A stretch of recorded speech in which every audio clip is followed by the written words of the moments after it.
Hello, everyone. My name is Kevin Lance, and I'm the Director of Analytics Marketing at Unchained Labs. I'll be your moderator today, and thank you for joining us. We'll have a Q&A session at the end of the presentation. So to ask questions, all you have to do is to click on the Q&A button in the Zoom navigation bar at the top or bottom of your screen and type in your question. When submitting a question, please avoid clicking on the anonymous button so we can also reach out via email afterwards if we aren't able to get to your question live today. We'll get to as many of those as we can. And now I'd like to introduce Andre Muller, Product Manager for Uncle at Unchained Labs. Today, Andre will walk us through using Uncle as a one-stop stability tool to screen for the most stable proteins and the most stabilizing formulations using fluorescence and light scattering data gathered on Uncle. And now I'll hand it over to Andre. Andre, how are you doing this morning? Hey, Kevin, I'm doing very well. Let me start sharing. Thank you for the introduction, and thank you all for joining me this morning for my webinar on how to build up the protein formulation toolbox using Uncle. When you think of analytical lab equipment, most of it does one thing really well. There may be a second function to it, but really it's a one-trick pony. Uncle, in contrast, I would compare more to this multi-tool. There's a whole host of features, a whole host of applications it brings to the table and helps you solve lots of problems that you have with your biologics. That can be protein stability, it can be formulation. Today's talk will focus on how you can use this multi-tool as your one-stop shop for protein formulation studies.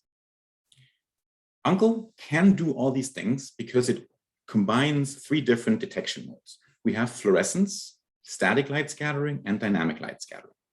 In fluorescence, we use two different laser systems, a UV laser at 266 nanometers and a blue laser at 473 nanometers to excite fluorescence. And we read the full spectrum of fluorescence as a result of this excitation. We read from 250 to 720 nanometers. This information will give you, or this data will give you information about the unfolding behavior of your protein. Static light scattering is a measure of the molar mass. So by looking at the light scattered at 90 degrees after excitation by the two lasers, 266 or 473, we can quantify the molar mass and use this as a readout of aggregation. Dynamic light scattering is a different orthogonal technique to assess the size and the polydispersity of your protein, and it can also be used as a readout of aggregation. I personally like using DLS before I start an experiment to make sure that the protein is still monomeric and there is no aggregates at the onset of the experiment. If you're looking at an IgG and you find the Z average diameter of around 10 nanometers, means everything is good to go. If you have a lot of aggregates already then, you know it might be better to re-prep before starting the experiment. These three modalities, fluorescence, static, and dynamic light scattering, are combined in a temperature-controlled environment. Uncle can be set between 15 degrees Celsius and 95 degrees Celsius. So you can use it to run a temperature ramp. You can use it to do a long-term isothermal incubation for hours or maybe even days. But you can also set it to room temperature for your quick DLS read that I just mentioned. These three measurement modalities and the temperature control combine to about a dozen applications in Uncle. Today, because we're focusing on formulation, I'm going to be talking about the TM-TAG application. I'm going to talk about the TM with Cipro Orange as a DSF application, look at some isothermal stability data, look at colloidal stability using KD, B22, and G22. So let's take a look at the heart of Uncle, first of all, which is the Uni. The Uni is an anodized aluminum frame with 16 9 microliter quartz cuvettes. You load your sample into this quartz cuvette by using a multi-channel pipetter or a single-channel pipetter, and then this Uni is going to be put into the Uni frame that has silicon gaskets at both ends of the capillary. That means the capillary is going to be sealed off, and you don't have to worry about evaporation. You don't have to worry about evaporation in a temperature ramp. You don't have to worry about evaporation in a long-term isothermal incubation. And you could even take the Uni in its frame and incubate it in an incubator outside of Uncle if you want to do an extra long experiment. Another option is, of course, a freeze-thaw experiment. Take your Uni in the frame, freeze it, thaw it, and take a look at if that has changed any of the parameters of your protein. Once your Uni is loaded, you insert it into Uncle, and then you're good to start your experiment. In order to add it into Uncle, you open the door, you remove the black frame, and you place 1 or 2 or 3 Unis right on the pelletier. Put back the lid, the tray drives in, the door closes, and then you can design your experiment in the software, and you're good to go. You can use 1 or 2 or 3 Unis. So doing the math, you can do between 1 and 48 samples at a time.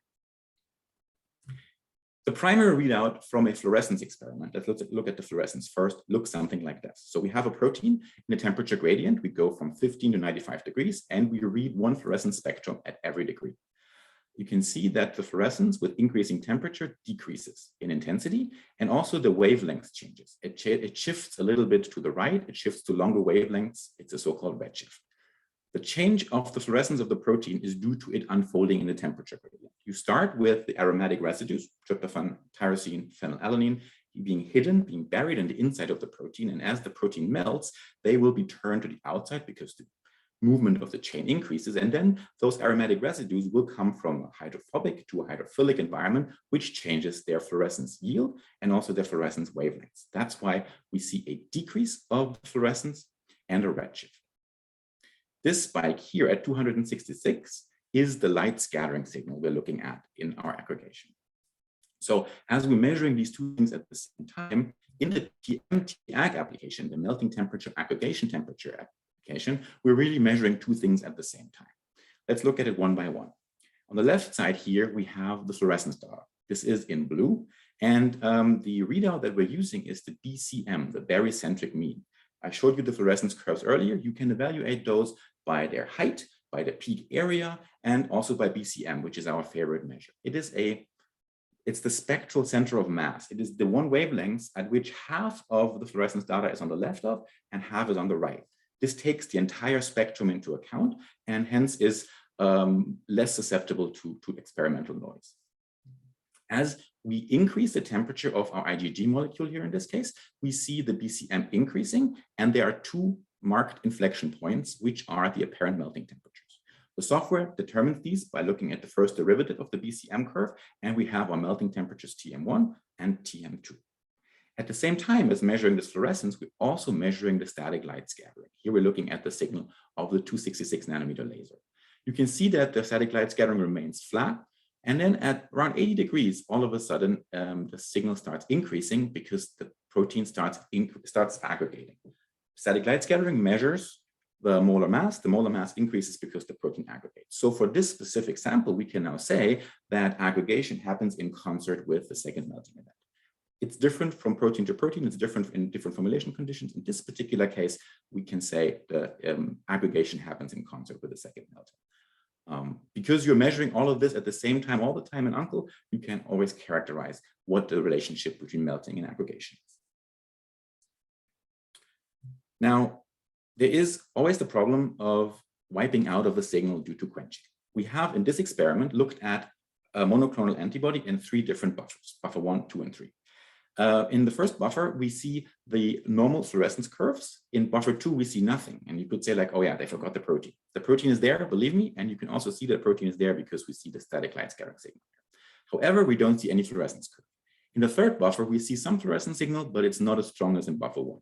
The reason for this is that the excipient we use in buffer 2 quenches the fluorescence.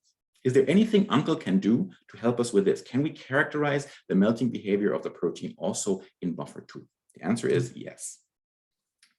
Unde, as I mentioned earlier, excites using 2 different lasers and measures the entire spectrum of fluorescence. So by using a fluorescent dye, in this case Cipro orange, and monitoring its fluorescence properties between 500 and 650 nanometers, after excitation by the blue laser at 473, we will be able to assess the melting behavior of the protein, basically do a DSF experiment. What does this look like? The real data for this system that I just introduced. If we look at the intrinsic fluorescence on the left, of course, in buffer 1, we do read intrinsic fluorescence, and we can see the normal behavior of 2 melting temperatures, TM1, TM2, there and there. In buffer 2, however, we see an increase in a noisy BCM curve, but there's not really any way of telling any apparent melting temperatures. That's because the quenching effect of the buffer. If we add our dye, Cipro orange, we can see 2 melting temperatures for the monoclonal antibody in buffer 1, and we can also see 2 melting temperatures for the protein in buffer 2. As you can see, TM1 and TM2 are both shifted to lower temperatures because this excipient that quenched our fluorescence also destabilized the protein. So the fact that Unde measures full spectrum fluorescence gives you the full flexibility to see or to look at whatever property you're interested in. This is also handy when you're thinking about a protein that has no aromatic residues. If you have no tryptophan, no phenylalanine, no tyrosine, no problem. Use Cipro as an external dye, and you get a signal in DSF experiment that you can evaluate. Uncle always sees what's happening. You can focus on protein fluorescence, you can focus on dye fluorescence. You, as the experimenter, have the full choice of what you want to look at. This is my introduction into the TM and TAG. Let's take a look at the DLS properties of Uncle. In this case, we look at 3 different samples. We have one on the left that is mostly monomeric, has a narrow distribution. We have one that has some aggregates in the center in green, and on the right, we have one that is quite aggregated. The DLS experiment gives you 2 data points about your sample. The Z average diameter, being the diameter of all the populations of sample in your in the measurement volume, and then also the polydispersity index, which is a readout of the heterogeneity of your sample. The higher the PDI, the more heterogeneous it is. In this case, we're not looking at 3 different distinct samples. It's one sample in the temperature gradient. So we're starting at room temperature in blue. As we increase the temperature, the polydispersity index increases because we see the beginning of some aggregation. And then in the end, we see at about 70 degrees, the Z average diameter is the highest and the polydispersity index has also increased significantly. When you are debating whether to use DLS or static light scattering to assess aggregation in your temperature gradient, let's take a look at that example. Here we have a 4 milligram per milliliter IgG in PBS, and we are measuring the Z average diameter in green, and we're measuring the intensity of static light scattering using the 266 nanometer laser in blue. As you can see, both measurement modalities pick up on the aggregation. However, static light scattering picks up earlier. Both these techniques, static light scattering and dynamic light scattering, are very sensitive towards increases in size and aggregation, but because the resolution of the static light scattering measurement is higher, it'll pick up earlier. Okay, now after introducing the different capabilities of Uncle, the different measurement modalities, let's take a look at a buffer screen. So we have a monoclonal antibody in 2 buffers, an AB screen. Histidine buffer is the commercial formulation this protein is provided in, and we desalted it into an acetate buffer to take a look at how that changes the properties of the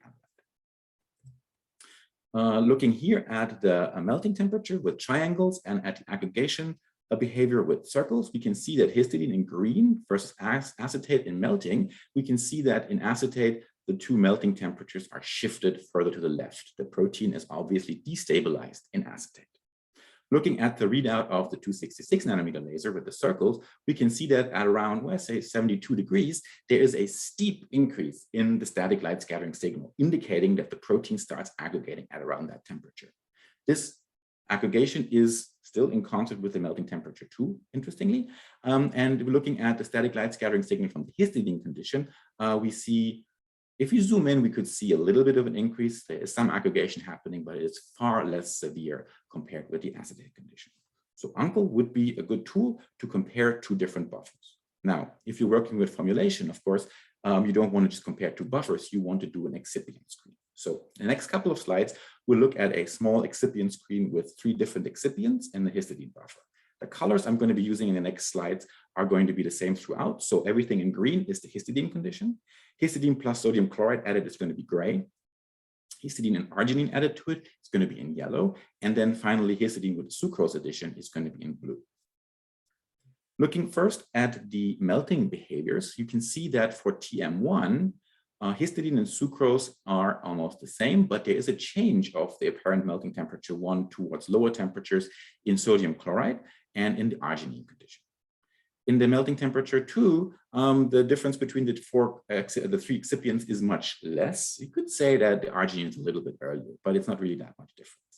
So the 2 melting temperatures behave differently in the 2 different in the different excipient conditions. Looking at the aggregation, we can see that in all 4 conditions, aggregation happens in concert with TM2 still. And for arginine and sodium chloride, we have a pretty steep onset of aggregation, and aggregation proceeds to a pretty high level. Whereas in the histidine and the sucrose condition down here in blue and in green, sorry, there is some aggregation, but it's not quite as severe. So it looks like arginine destabilizes the protein and leads to more severe or the severest aggregation in these 4 conditions. I've mentioned in the introduction that Unde uses two different lasers, a 266, which is the one we've been mostly focusing on so far, but we really haven't given the 473 nanometer laser its chance in the spotlight and to shine. So that's why I thought to add this slide in here, isothermal experiment looking at the aggregation behavior using the 473 nanometer laser. We incubated our protein in the 4 conditions for 19 hours at 60 degrees Celsius. 60 degrees Celsius was chosen because it is 5 degrees lower than the highest unfolding onset temperature. In this condition, or in this experiment, we can see that throughout the 19 hours in histidine and sucrose, there is no significant aggregation observed. In the arginine condition, however, we see some aggregation, and in the sodium chloride, we see even more. It starts a little bit earlier and it proceeds to higher levels. So the takeaway from this experiment would be over these 19 hours, our protein would be stable at 60 degrees in histidine and sucrose, which is pretty impressive if you think about it. It's a pretty high temperature and a long time exposure. Now let's move on to another application that Unde can bring to the table and look at the second viral coefficient, B22, and the diffusion interaction parameter, KD. These are both colloidal stability readouts. And in order to measure this, we are looking at a temperature, looking at a concentration gradient. So we set up a series of concentrations in our uni, put it in Unde and measure the static and the dynamic light scattering. As the concentration of the protein increases, the chance of protein molecules interacting increases as well. And then this interaction can have 3 different effects, as shown here by this traffic light scheme. If the proteins do self-interact attractively, the apparent size will be higher than the actual size, which leads to a decrease in the translational diffusion coefficient dt. This is connected to a negative KD value. If the proteins at higher concentrations interact repulsively, they are going to be looking smaller than they actually are, which means an increase in the translational diffusion coefficient and hence a positive KD value. So by comparing the behavior of a concentration series by DLS to look at the KD, or by static light scattering, looking at the second viral coefficient, we can predict the behavior, or we can assess the behavior, the buffer effect on the self-interaction of the analyte. Because in a formulation study, we're generally looking at repulsive interactions because we want long shelf life for our sample, it's good to be positive. And looking at the 4 conditions we had before, the histidine condition and the sucrose condition do have positive KD values. Arginine is rather neutral, and the sodium chloride is slightly negative, which kind of goes in line with what we saw earlier, the fact that the protein aggregated in the sodium chloride condition. The B22, which we're measuring from static light scattering at the same time, the trends confirm what we saw for KD. So in this experiment, the 2 parameters agree. They don't always agree. Sometimes you have different indications from the different parameters, and then looking at these differences can be super interesting. The concentration series we used to look at KD and B22 for an IgG is around about 1 milligram per milliliter up to 10 milligrams per milliliter. Now, how about looking at interactions in a crowd? And this leads me to another application in Unde software, that is the G22 application. G22 is also known as the Kirkwood-Buff integral. While the KD-B22 measurement is done between 1 and 10 milligrams per milliliter, for the G22 measurement, we're using higher concentration ranges, 20 to 50, or even up to 100 milligrams per milliliter. In this case, we're also quantifying the light scattering, and we're looking at the trend of light scattering over concentration. I have a slide coming up, and a positive G22 indicates attractive interactions, and negative G22 indicates repulsive interactions. The prefixes are the opposite of B22. Just want to point this out here. So looking at our excipient screen, we see that in the histidine and in the sucrose condition, we see a slightly negative G22, which is kind of going in hand with what we saw before. However, the arginine is more negative than the histidine and the sucrose condition, and sodium chloride is the most negative. So while we saw that sodium chloride leads to aggregation in the low concentration ranges, in the high concentration ranges, there seems to be a stabilizing effect of sodium chloride, which is interesting because we would not have known about this had we not done the G22 measurement. So if we were doing this for a living, what would we do next? Well, this table summarizes the experiments I just walked you through, and it really, the next step depends on what it is you want to do. If you are formulating an antibody, for example, for an ELISA experiment, you're looking at the lower concentration ranges. And you know from the KD and the B22 readouts that histidine or the sucrose addition are going to be favorable conditions. If you are formulating this antibody for injection and you are going to the higher milligram per milliliter ranges, hundreds of milligrams per milliliter, then you should maybe look a little bit more at the sodium chloride because that showed its stabilizing effect in the G22 measurement. So these results from this quick 4 excipient screen can be used to inform your next experiment and allow you to further refine your formulation study. With this, I've come to the end of today's look at Unde and how it can be used as a formulation tool. As I was showing in the introduction, you can also use it to screen the proteins with or without dyes. So if you have a whole host of different candidate proteins to look through, Unde is going to help you. I did not have a chance today to talk about the viral vector application, but I just want to point it out here. Unde can be used not only to screen formulations and protein stability of antibodies, biologics, you can also use it to look at the stability of your genetic vectors. And we'd be happy to share information about that with you if you need it. With that, I am coming to the end of my presentation, and I will ask Kevin if we have any questions in the chat. All right. Thank you, Andre, for taking us through how to use Unde for detecting when something odd's going on with your buffers and excipients, and how full spectrum fluorescence can be a useful tool around that.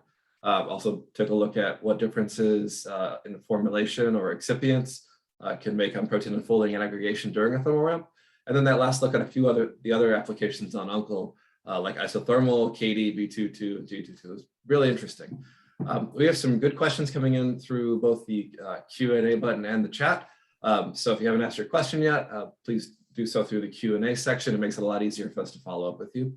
And I can already address one question coming through the chat about, is this recording going to be shared? Yes, we'll share this recording with the attendees afterward. So with that, we'll start diving into the Q&A questions here. So first one, does your instrument, so does the Unde measure fluorescence and SLS at the same time, or is it one after the other?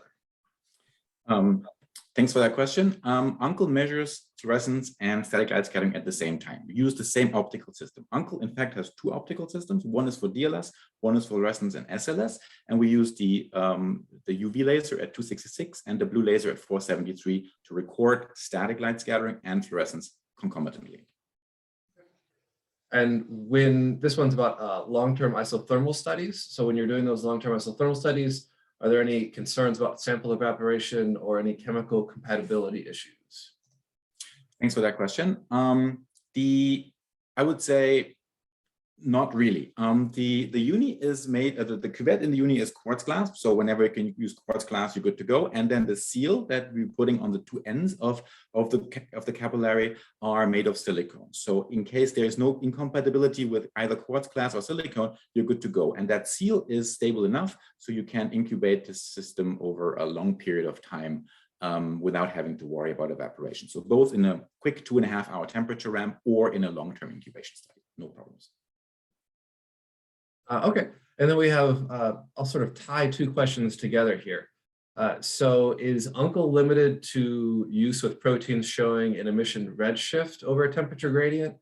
And then that I'm going to tie it to another question, which is what causes blue shifting when that occurs? Okay, thanks for those.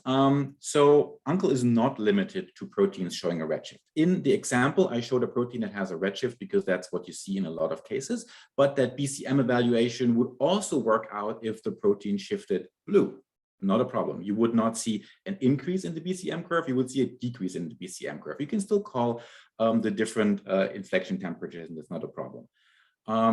Why does a protein show a redshift? Why does it show a blue shift? There are several reasons for that. I said that the redshift usually happens because the amino acid is turned outside and comes into an aqueous environment, but you could devise a situation where you have a aromatic or amino acid residue on the outside that's then turned to the inside. Or it could be something that behaves different, or a protein that behaves differently and causes a blue shift as an effect of the formulation it is in. So really, the nice thing about Unde is you have the 2 wavelengths, you have full spectrum fluorescence, and it doesn't matter what it does, as long as there's some change in the temperature gradient, the software will be able to help you solve it. And I've definitely heard explanations for the blue shift of that tryptophan getting buried in a binding pocket or sort of unstable surface tryptophan being taken inside. So there's another question here from Navneet. Is there an upper limit on the highest concentration of sample that the uncle can run? I think we have used the system between 0.1 milligrams per milliliter up to 100, 150, 200 milligrams per milliliter. The optical system has filters in it. So if your fluorescence yield is very high and threatening to saturate the diode, you can just use a filter. So because of this hardware option of a filter, you can accommodate very high protein concentrations. And so whatever you'd be interested in characterizing in your everyday work, Uncle will be compatible with. Mm-hmm. And indeed, I've seen samples up to 300 milligram per mil as well. And at that point, you're really sample to sample in terms of what the behavior will be. You also have to be able to pipette it into the uni, which at 300 milligrams, I think is like putting shampoo into a quartz pipette. So Elmer's glue, maybe. So could you talk about how the Cypro application works, both the dye and the application? So how the dye binds to the protein and how the fluorescence is activated? Yeah, sure. So the Cypro orange is a dye that will interact with hydrophobic patches in the protein. Usually, these hydrophobic patches are buried on the inside. As the protein unfolds, these hydrophobic patches are going to be exposed. The dye can interact with it, which leads to a change in the fluorescence yield of the dye. So we're not looking at the protein intrinsic fluorescence and its changes in the temperature gradient, but we're looking at an effect of the melting where hydrophobic patches are available. The Cypro can interact with it, and the dye fluorescence yield changes as a consequence. If you set that experiment up, you pre-mix your Cypro at whatever condition is ideal for your protein. I mean, I guess the provider of the dye will tell you what an ideal concentration is. You pre-mix those two, you add them to the uni, and then you run your experiment the same way you would run an intrinsic fluorescence measurement. You just look at a different set of wavelengths when you evaluate it. Kind of in the spirit of proteins binding to things in the uncle, since Cypro orange is one example, there's another question. Can the uncle measure interactions between a protein and other specific species? And there's two examples here called out, like nickel or like cells, for example. So what are your thoughts on that? Well, I mean, in principle, because Uncle is a very flexible platform, you should be well able to use it for a thermal shift assay. So you should be able to look at the melting behavior of a protein by itself and after an agent is added, be that agent a protein, be that agent a small molecule. A thermal shift assay is something that should be possible as well. When it comes to interaction with cells, was that what the question was? I would not look at the aggregation. I would not look at static light scattering if cells are present, because cells are huge and they will scatter a lot. But I mean, as long as it comes to the change to the protein fluorescence as a consequence of binding to a cell, I wouldn't see why this shouldn't be possible. It would be a very interesting application. And if you have more questions about that, be happy to help you design that. Yeah, that's something that I've heard for the thermal shift assay. Is it's really an excellent way to look at protein small molecule binding in solution, where there's not a ton of other options that do a good job with that. And then there's other sort of experimental setups and techniques you can use to look at protein and protein binding. Just if you have maybe a system that doesn't work with other SPR applications, for example. Kevin, what's the other question about histidine or nickel? Nickel was the other example of a potential binder. Yeah, so I mean, if you have a protein with a hexahistidyl tag and you want to tie a dye to it using a nickel, an immobilized nickel, or a nickel that is tied to the dye, that should be possible as well. I wouldn't see why not. Could also be a super interesting application to look more into. Okay, so quicker question. Can this instrument be used in a 21 CFR Part 11 environment, like a GMP type of environment? Yeah, answer is yes. We can provide installation and operational qualification of the system, and the software has a 21 CFR Part 11 compliant flavor version of it. So it's totally possible to use it in a GMP environment. Okay. And then can you do isothermal DLS studies in addition to fluorescence and SLS? I know we had the one slide looking at fluorescence and SLS. Yeah. In the interest of time, I couldn't show anything like that, but in the isothermal application, so you incubate a analyte at a temperature of your choice for a very long period of time, we can measure the fluorescence, we can measure the static light scattering, we can also measure the dynamic light scattering. That is going to be very interesting to see and compare. And I think this is probably a good one to wrap up on here at the end. What would you say are the most popular applications for formulation screening on the Unde? I would think, having talked with some former colleagues who are now working in formulation, I think looking at the TMT melting temperature and aggregation temperature is really, really powerful. And then also, of course, the KD and B22. Or if you're looking at the higher ranges, the G22. I think for anybody working in formulation, those would be the key applications. So colloidal stability, KD, B22, G22, and then also looking at the melting and aggregation behavior. Okay. All right, so thank you for answering all those great questions, Andre, and thanks for a great presentation today. I also want to thank all of you who joined us live today. If you would like to have a deeper conversation with our team, please do get in touch at info@unchainedlabs.com or reach out through our website at unchainedlabs.com. We'd love to connect with you, and thank you again for attending our virtual seminar, and I hope you have a great rest of your day. Thank you.